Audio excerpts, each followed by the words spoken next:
Officer Delinko gradually roused himself. The squad car was hot, but, oddly, it looked darker outside now than when he'd first arrived. So dark, in fact, that he couldn't see anything, not even the construction trailer. In a fleeting moment of dread, Officer Delinko wondered if it was already the next night.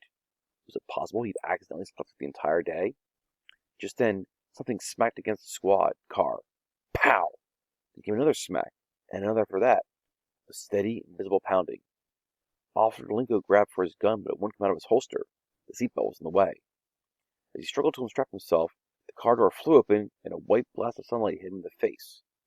He shielded his eyes, and, remember when they taught him in the academy, he shouted, "Police officer! Police officer!" Yeah, could have fooled me. It was Curly, the Southern construction foreman. "What's the matter? Didn't you hear me knocking?" Officer Delinko tried to gather his senses. "Guess I fell asleep. Something happened?" Curly sighed. "Get out and see for yourself." The patrolman emerged into the glaring daylight. "Oh, no," he muttered. "Oh, yeah," Curly said. While Officer Delinko had been dozing, somebody had sprayed all the windows of his squad car with black paint. "What time is it?" he asked Curly. 9:30. Officer Delinko let out an involuntary whimper. 9:30. He touched his finger to the windshield. The paint was dry. "My car," he said despondently. "Your car?" Curly bent down and scooped up an armful of stray steaks. "Who cares about your stupid car?" he said. Roy spent the morning with a knot in his stomach. Something had to be done. Something decisive. He couldn't spend the rest of the school year hiding from Dana Matheson and Beatrice Leap. Dana could be dealt with later, but Beatrice the bear couldn't wait. At lunchtime, Roy spotted her across the cafeteria. She was sitting with three other girls from the soccer team. They looked lanky and tough, though not as formidable as Beatrice. Taking a deep breath, Roy walked over and sat at the same table. Beatrice glared in seething disbelief while her friends regarded him with amusement and kept eating. "What is your problem?" Beatrice demanded. In one hand was a barbecued pork sandwich, suspended between the tray and her sneering mouth. "I think you're the one with the problem," Roy smiled, even though he was nervous. Beatrice's soccer friends were impressed. They set down their forks and waited to see what was going to happen next. Roy plowed ahead. "Beatrice," he said, "I've got no idea why you're mad about what happened on the bus. You're not the one who got choked. You're not the one who got punched in the nose. So I'm only going to say this once. If I did something to upset you, I'm sorry. It wasn't on purpose." Evidently, no one had ever spoken to Beatrice so forthrightly, for she appeared to be in a state of shock. Her sandwich remained fixed in mid-air, the barbecue sauce trickling down her fingers. "How much do you weigh?" Roy asked, not unpleasantly. What? Beatrice stammered.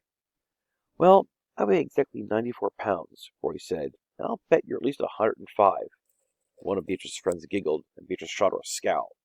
"Which means you could probably knock around the cafeteria all day long, but it wouldn't prove a darn thing," Roy said. "Next time you get a problem, just tell me, and then we'll sit down and talk about like civilized human beings. Okay?" "Civilized," Beatrice repeated, gazing at Roy over the rims of her glasses. Roy's eyes flickered to her hand, which was now dropping fat globs of barbecue sauce.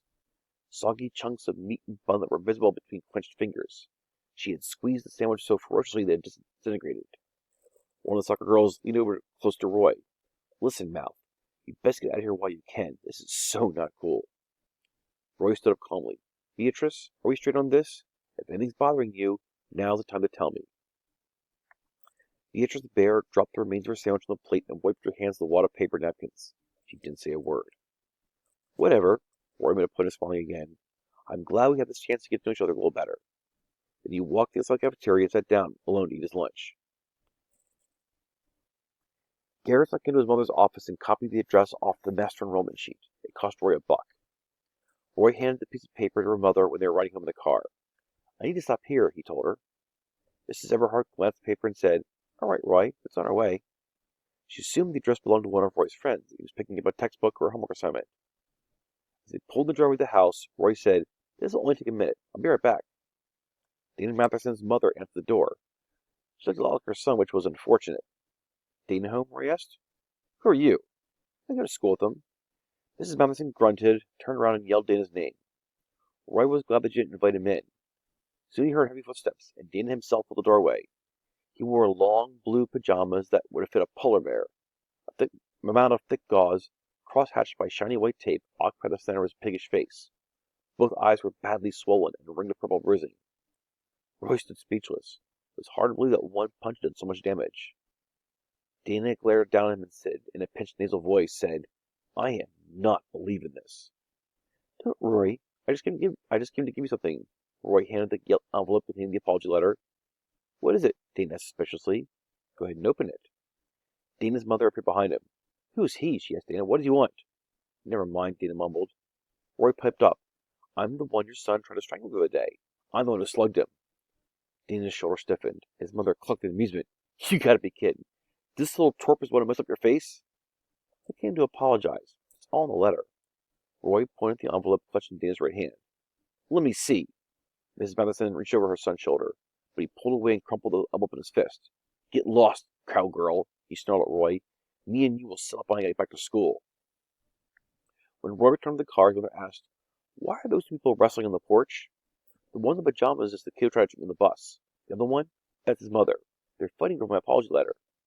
Oh. Mrs. Eberhart thoughtfully watched the strange scene through the car window.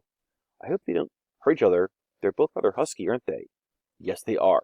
Can we go home now, Mom?